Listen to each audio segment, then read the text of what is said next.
సంక్రాంతి సంక్రాంతి వచ్చిందంటే ఎంత పండగ అందరికీ. చాలా ఇది ఆ నారాయణ సేవ చేసేవాళ్ళు, ఆ గోవులు వెళ్ళేవాళ్ళు ఎంత అద్భుతంగా ఉంటుందంటే పల్లెటూరులలో అంతా చేస్తే ఆ గొబ్బిలు పెట్టి పూలు పెట్టి ఎంతో అందమైనటువంటి పండగ. దేనికోసం ఇది? భోగికి ముందు చేరాలి మకర సంక్రాంతి చూడాలి, చాలు చాలు మనకింకా వలదు వలదు ఇక జన్మ. ఇంత అద్భుతం తెలుసా? ఈ భోగికి ముందు అన్ని పాత నెగిటివ్స్ అన్నీ కొట్టుకోబోతుందంట. దక్షిణాయన కాలం పోయి ఆ సంక్రాంతి రోజు మకర సంక్రమణంతో ఉత్తరాయణ పుణ్యకాలం పెరుగుతుందట. దీనికోసం బాగా భోగి మంటలు వేసుకుంటారు. అన్ని చెత్త చెదారం అంతా ఎందుకు వేసి కాలుస్తారు? ఏదో మొక్కుబడిగా చేస్తారనుకున్నారా? మాలో ఉన్న దరిద్రం, కామ, క్రోధ, లోభ, మోగ, మదమాత్సర్య, ఈర్ష, డంబాలన్నింటినీ అగ్ని రూపంలో కాల్చి మేము ఒక ఫ్రెష్గా మారబోతున్నాము. మకర సంక్రమణంతో సంక్రమించాలనుకుంటున్నాము. దక్షిణాయనం పోయి ఉత్తరాయణం పొందుతున్నాం. అద్భుతమైనటువంటి సమయం అండి ఆధ్యాత్మికతకు. కొత్త సంవత్సరంలో, ఆంగ్ల నూతన సంవత్సరంలో మొట్టమొదటి పండుగ అండి ఆ మకర సంక్రాంతి. అద్భుతం. ఎలా పాత అలవాట్లు, పాత కష్టాలు, నెగిటివిటీ ఇవన్నీ భోగి మంటలో దహనం చేసేస్తున్నాం. ఎంత అద్భుతం కదా!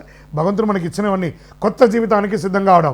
ఆచారాలు, తెల్లవారుజామున భోగి మంటలు, ఇంటి ముందు ముగ్గు, గొబ్బిళ్ళు, ఇంటి శుభ్రత, పాత వస్తువులు తొలగింపు, భోగి ఫలం, రోగాలు తగ్గుతాయి, మనసుకు తేలిక, ఇంట్లో శుభ్రత. ఇంకా మకర సంక్రాంతి ఎలా పర్వదినం ఎలా ఉంటుందంటే, సంక్రాంతి మహిమ సూర్యుడు ఉత్తరాయణ ప్రయాణం ప్రారంభం. అప్పటి వరకు 6 నెలలు దక్షిణాయనం ఉన్నాడు కదా, జూలై 15 నుంచి ఇక్కడి నుంచి ప్రారంభిస్తున్నాడు. మకర సంక్రమణంతో ఉత్తరాయణ పుణ్యకాలం స్టార్ట్ అయింది. దేవతలకు అత్యంత ప్రీతికరమైనటువంటి ఉత్తరాయణ కాలం అంటారు. దాన ధర్మాలకు విశేష ఫలం అని చెప్తారు. ఏ విధమైనటువంటి పితృదేవతలకు తర్పణం వదులుతారు కొంతమంది. సూర్యనారాయణ పూజ, ఆరోగ్యం కోసం ప్రార్థన చేసేవాళ్ళు మకర సంక్రాంతి రోజు ఆదిత్య హృదయం చదవండి, సూర్య నమస్కారం చేయండి. అంత అద్భుతంగా ఉంటారు. కొత్త బట్టలు కొండి, చిన్నపిల్లల్ని సంతృప్తి పరచండి. ఎంత అద్భుతంగా ఉంటుందో తెలుసా? పాయసం, చెరుకు, ఇవన్నీ పొంగలి, ఇవన్నీ చెరుకు పెట్టి కుండల్లో, ఇవన్నీ పల్లెటూరులో చాలామంది ఇది చేస్తూ ఉంటారు. ప్రయత్నం చేయండి. ఆ పొంగలి వండి అందరికీ 10 మందికి పెట్టడం చాలా విశేషంగా. మన సౌత్ ఇండియాలో చాలా ప్రాంతాల్లో దీన్ని చేస్తుంటారు. ప్రత్యేకించి తమిళనాడులో దీన్ని చాలా జల్లికట్టు అనే ఒక కార్యక్రమం కూడా చాలా అద్భుతంగా చేస్తుంటారు కనుమ రోజు. ఈ సంక్రాంతి పండుగ చాలా విశేషంగా ఉభయ తెలుగు రాష్ట్రాల్లో కూడా చాలా చోట దీన్ని చాలా గొప్పగా చేస్తూ ఉంటారు.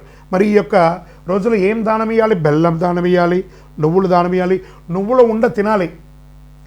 మనమందరం కూడా ప్రాంతీయ పద్ధతి ప్రకారం పతంగులు, గాలిపటాలు ఎగరవేస్తాం మకర సంక్రాంతికి. చాలా ఒక అన్నదమ్ములు, అక్క చెల్లెలు, భార్యాభర్తలు, పిల్లలు, బిడ్డ, అల్లుడు కలిసి కట్టి ఆనందంగా సంబరంగా చేసుకునే ఒక మహత్తరమైనటువంటి పండుగ ఏదైనా ఉందంటే సంక్రాంతి. మకర సంక్రాంతి, మకరుడు మారుతున్నటువంటి సంక్రాంతి. ఈ కనుమ పండుగ వచ్చేసింది అనుకుందాం. కనుమ ప్రాముఖ్యత ఏంది? వ్యవసాయదారులకి. అంటే ఒక దున్నపోతు ఉంటుంది సరా, దాన్ని కొట్టి కొట్టి దున్ని దున్ని దున్ని దున్ని కట్టబెట్టి దున్నుతూనే ఉంటారు. దున్నపోతు కూడా ఒకరోజు వస్తుందంటారు చూస్తారా, కనుమండి. ఆ సాక్షాత్ ఆ యొక్క కల్ప వృక్షం అండి, భూలోక కల్ప వృక్షం ఏదైనా ఉందంటే ఆవే అండి. ఆ ఆవునికి చక్కగా పూజ చేసి, ఆ చక్కగా అలంకారాలు చేసి, ఎంత అద్భుతంగా కనుమ భోజనం చేయడము, అందరిని పిలిచి సమబంతి భోజనం చేయడము, పశువులకు అలంకరణ చేయడము, ఆ పశువుల్ని కులదేవతగా ప్రార్థన చేయడము, హారతి ఇవ్వడము, పూజ చేయడము, ఆకుకూరలు, పండ్లు అవన్నీ కూడా తినిపించడము, పశు వ్యాభివృద్ధి దాన్ని చేయడం వల్ల పశు సమృద్ధి పెరుగుతుందట, పాల ఉత్పత్తి పెరుగుతుందట, వ్యవసాయం పెరుగుతుందట. ఇవన్నీ కూడా అంత అద్భుతమైనటువంటి కనుమ రోజు ఆ యొక్క ఆవులకి, దొరలకన్నిటి కూడా చక్కగా ఇదేనే జల్లికట్టుగా కూడా చాలా అద్భుతంగా చేస్తుంటారు. భోగి చెడును వదలడం, సంక్రాంతి శుభాన్ని ఆహ్వానించడం, కనుమ కృతజ్ఞతగా జీవించడం. ఈ 3 పాటిస్తే జీవితం సమృద్ధిగా ఉంటుంది. కొత్త ఆశలు, కుటుంబ కలయిక, ఆర్థిక స్థిరత్వం, ఆరోగ్యం, శాంతి, ఆనందం ఇవన్నీ కూడా కలిసి వస్తుంది. అందరికీ కూడా మకర సంక్రాంతి శుభాకాంక్షలు.